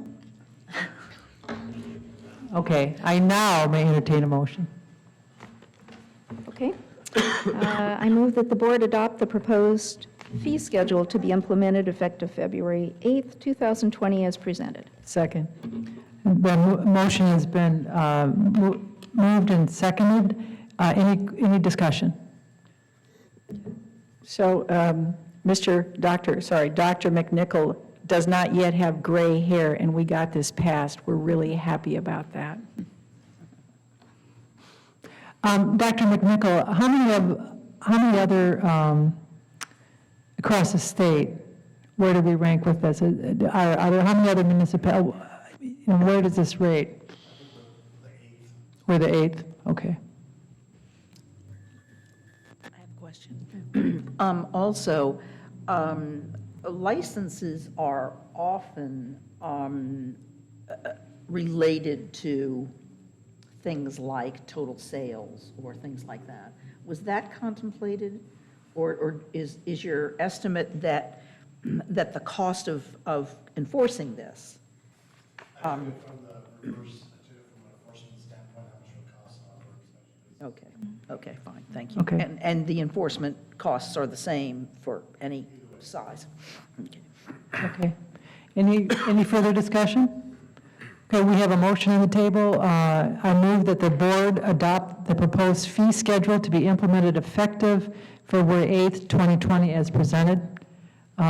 May we have the roll call, please? Commissioner Thompson? Aye. Commissioner Nebiker?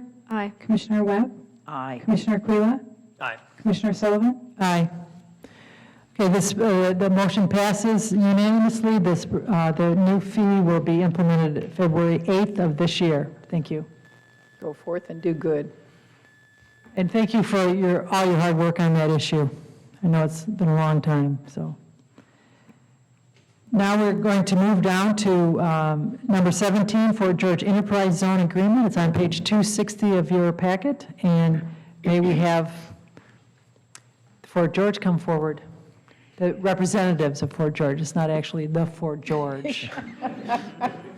Chair Sullivan, if I could, I'll just give a quick overview, and then certainly if Chris would like to add, feel free.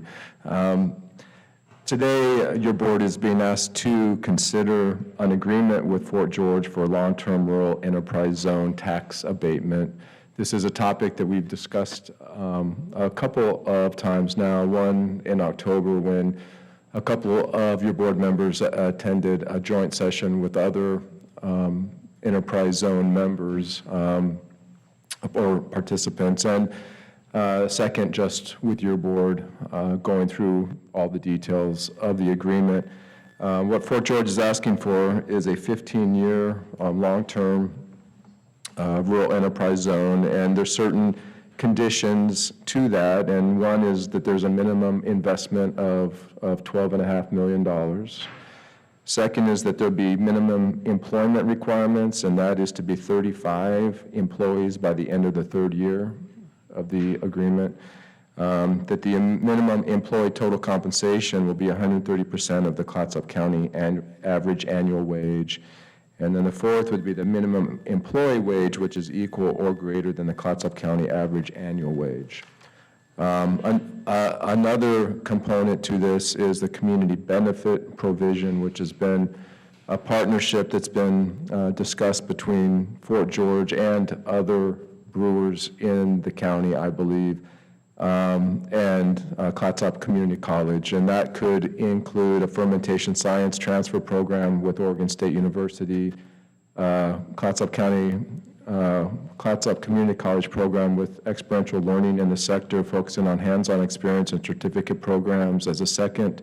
A third is integrating internship opportunities. And then a fourth would be specific courses related to craft brewing and fermentation and business elements. For Clatsop County itself, what this would mean over this 15-year period is about a $51,000 abatement for the county itself, extension, and the local option would also be abating taxes, but at a much lower level. So the total abatement would be just over $54,000 over 15 years. But what is being added is there's 35 jobs that are being paid above the median. So, the recommended motion is that the staff is recommending that your board adopt the resolution and order and approve the enterprise zone agreement between Fort George and the county. There's a second step to this process once all the other zone participants approve it, which is then City of Astoria and Clatsop County will both be coming back to our respective boards with a resolution memorializing this agreement. So, but what's before you today is the agreement itself. So I'm happy to answer any questions. I know Chris is happy to, as well as Kevin and Melanie as well, and Chris. So we got everybody, so. And I also see President Breitmeyer here that I'm sure I'm he's. not willing to answer any questions. Just eye candy. Madam Chair, I move that the board adopt the resolution and order approving the enterprise zone agreement between Fort George and Clatsop County. Any second? Second. Second. Okay, let's open this to discussion. So the jobs, the 35 jobs, that's be maintained over the 15-year period of time? Okay. And I still want to pick on President Breitmeyer. Maybe you could help assist Chris on, I'm interested in the classes that you're talking about, the kind of synergy that you could. Yeah, so this is something I've been interested since I've come to the area looking at this kind of course. And so what we'll do, we'll make our program unique. First of all, it'll be the only community college in the state that will be doing this.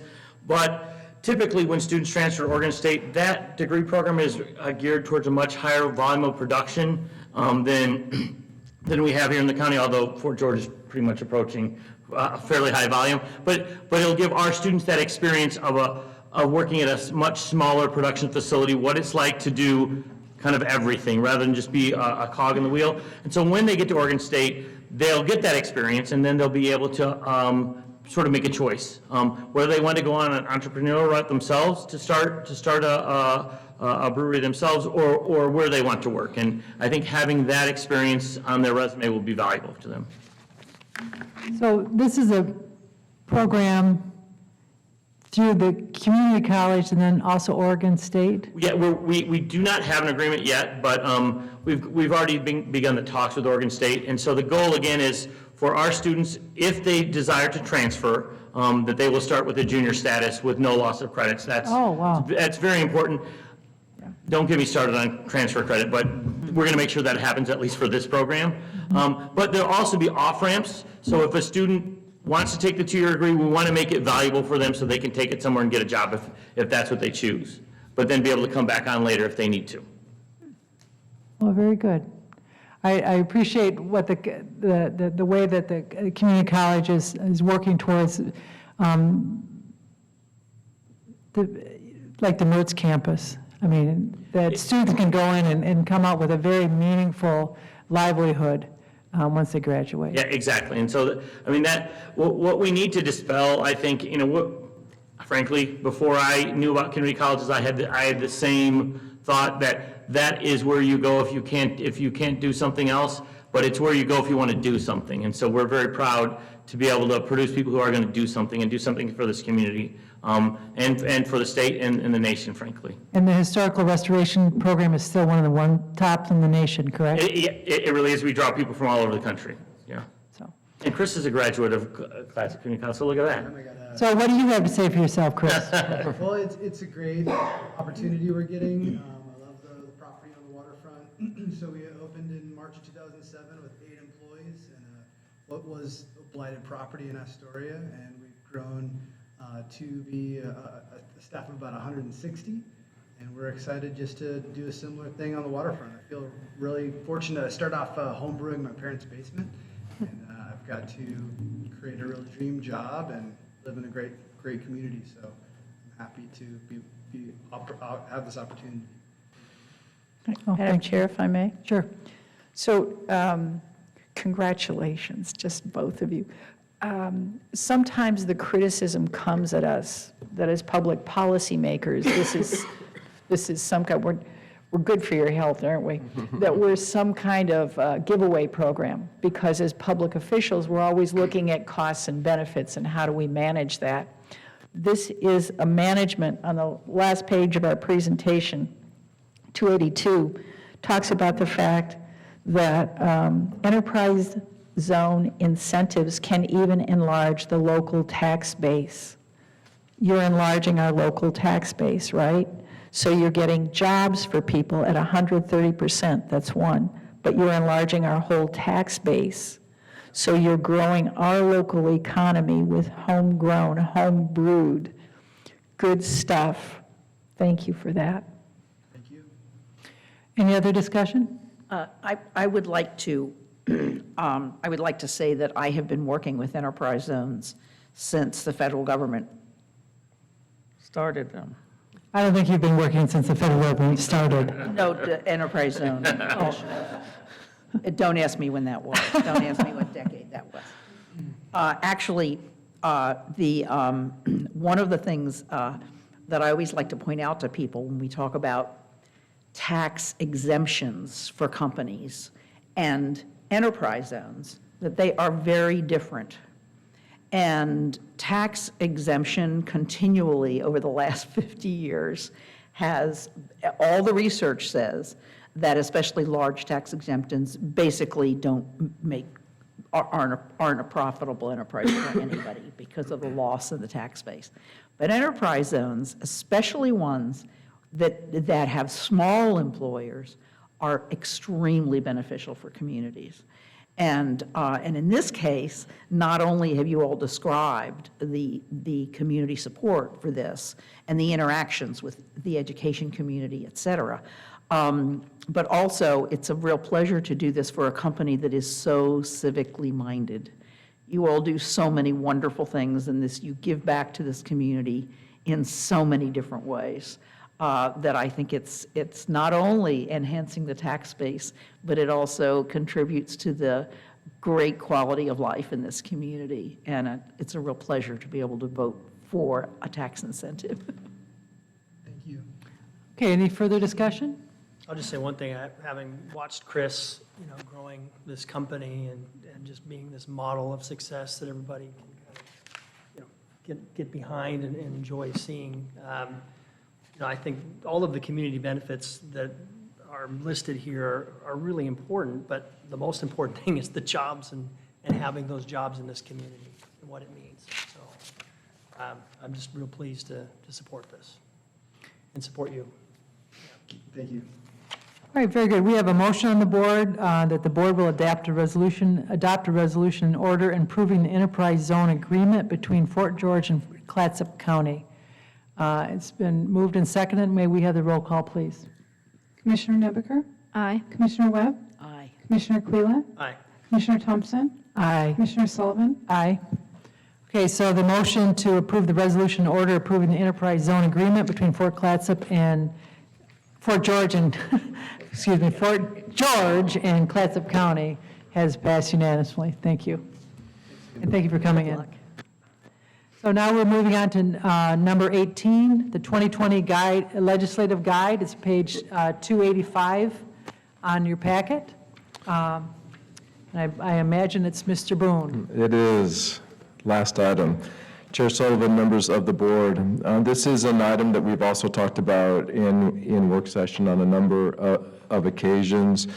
This product really came about after all of my individual discussions with your board and about some things that the county could be doing to really help you interface with the legislative process and just help all of us do good public policy work. And so we drafted Clatsop County 2020 Legislative Guide. This was prepared with input from all the departments, elected officials, staff. Some departments shared it with all their staff, so we got comments from everybody in a department. And so we think that it reflects certainly the Clatsop Vision 2030, the board goal setting processes that you've had previously, and if it is agreeable to your board, we would ask that you approve it, and this will just be a guidepost as we go through the upcoming short session. I will say, this is intended to be fairly general, and every bill that is of interest to the board will be vetted on its own, but this is a guide for ourselves, for staff, for your board, and for the legislators to know what the priorities for the county are. So I'm happy to answer any questions that you might have. Madam Chair, I have a question. Certainly. During our work session, County Manager Boone, I mentioned the fact that the governor's 100-year water vision project, I had some concerns. I thought it was an incomplete view of the issues at hand because it looked at environmental aspects, but it didn't contemplate the economic aspects. And to me, the two are inextricably linked. So I'm a little concerned when I see that called out specifically because I do think it's unbalanced and incomplete as an effort. Well, what I would say, Commissioner, for right now, if this would suffice, is that you've made that impression on me, and as we walk through this, we will make a note and we'll make sure that that is a consideration as we walk through that. And it's also my understanding, if I may, the governor's water visioning plan is I think, it seemed like in the workshop they said it's going to be like a 3-year process, and they are now just reaching out to communities statewide on all of the issues that they're concerned about. So Water, it'll probably be a 100-year process. Yeah, that's probably right. It's going to be an ongoing thing. The never-ending story. Yes. Thank you, County Manager Boone. I do have a question. So today, what we're doing is we are just moving to approve this guide that we see here. Yes. But the mechanism of how we're going to keep track of that, that's yet to come? So this year, because the short session is starting really quickly, we have been coordinating with the Association of Oregon Counties to use their bill tracking software so that we can track all of the bills. And so we'll be putting those bills that are of county interest, and we'll make some informed guesses on that, but we will share others that we're not certain of with your board, and we're going to be managing it at a staff level this round, with the ultimate goal, though, in the next long session is to have a lobbying firm down in Salem for us, because there's a difference between 1,000 bills and in the short session, maybe 300. And so we're going to do our best, but I have to be honest, it's going to be by hook or by crook as we try to stay on top of these bills and give your board timely information. So we will be using this AOC bill tracking software, using some spreadsheets, and trying to keep your board as engaged and up to speed as we can. So AOC has some software that it shares with all the member counties, which is all of them? It's available to the member counties, but I don't think all of the counties use it. A lot of counties have their own legislative staff, and then others have assigned lobbyists down in Salem. So, a lot of counties do it uniquely, but for us this year, having this bill tracking software will be very helpful to us. So. And this will be a new, I'm sorry, just a minute. This will be a new tool that we haven't used before. That's correct. Okay, thank you. I'm embarrassed that I wasn't aware that AOC had its own system. There's something, so it's different from the OLIS system? I'll have to show it to you and see if it's, I don't know what the system name is. It just comes across as the bill tracking system, and it is an AOC system, so. If I could, please. So I've been going to AOC because I think we're part of the state, and I think that's how we get to be part of the state, is somebody from here goes there. So I've been on the legislative committee since the beginning. I'm now, because of the election of our member counties, the District 7 chair. So I sit not only on the governance committee, but the legislative committee and the board itself. There's also kind of a SWAT team of representatives from various counties. All three Columbia County commissioners, for example, sit on it, and 3 Clackamas County commissioners sit on it. So there are 23 seats in total. So it's a complicated, just a lot of moving pieces. As I go there, I don't want to represent my opinion as being our opinion. So I want to be really careful about what I believe as an individual commissioner and what we have processed through either to consensus or majority vote or whatever. So it's a good move. It's positive. We're more engaged. We're more capable because we have tools. We have capable staff. We have the intention to focus on the legislation that will impact us. And I think all that's positive. But I think there will be some adjustments and refinements as we work together as a team to develop how we come to agreement or how we articulate our differences, and then how we communicate either our individual positions or our collective decision. So just complex adaptive systems, it's my favorite. I think that I appreciate your going down and representing, showing up at the AOC for Clatsop County. And I think as we pay more attention to legislative issues, that the more input we can get and to share with each other, and then go forth and represent Clatsop County would be a good thing. So. And our stakeholders and our constituents. I mean, there are a lot of vectors in play to try and form our opinion, but I really appreciate and echo your desire that we have a more robust process. Okay, so we have a need for motion. I entertain a motion. Madam Chair, I move that the board approve the 2020 legislative guide. Oh, I'd second that. Any discussion? May we hear the roll call, please? Commissioner Webb? Aye. Commissioner Quilla? Aye. Commissioner Thompson? Aye. Commissioner Nebiker? Aye. Commissioner Sullivan? Aye. So it's passed unanimously that we have approved this 2020 legislative guide. And I just want to make a own personal comment that we know that these are general guides and that we will continue working together and paying attention to what's going forward. So, thank you. And pay attention here. Now, are there any information for good of the order? I do want to say something about the Child Care Task Force. I want to appreciate the involvement of Kevin Leahy and other folks around the table, and Melanie Olson's going to be at the table. We're still contemplating how to go forward. We recognize that the need is emergent. President Breitmeyer has committed his willing support in whatever form that takes, but we're looking at that problem. It's moving forward. It just takes a while to organize for effective action. So I appreciate you all's interest and support in that. Okay, anything else good for the order? All right, this meeting is adjourned. Thank you. Thank you, Chair Sullivan. Collection, somebody's going to sit down.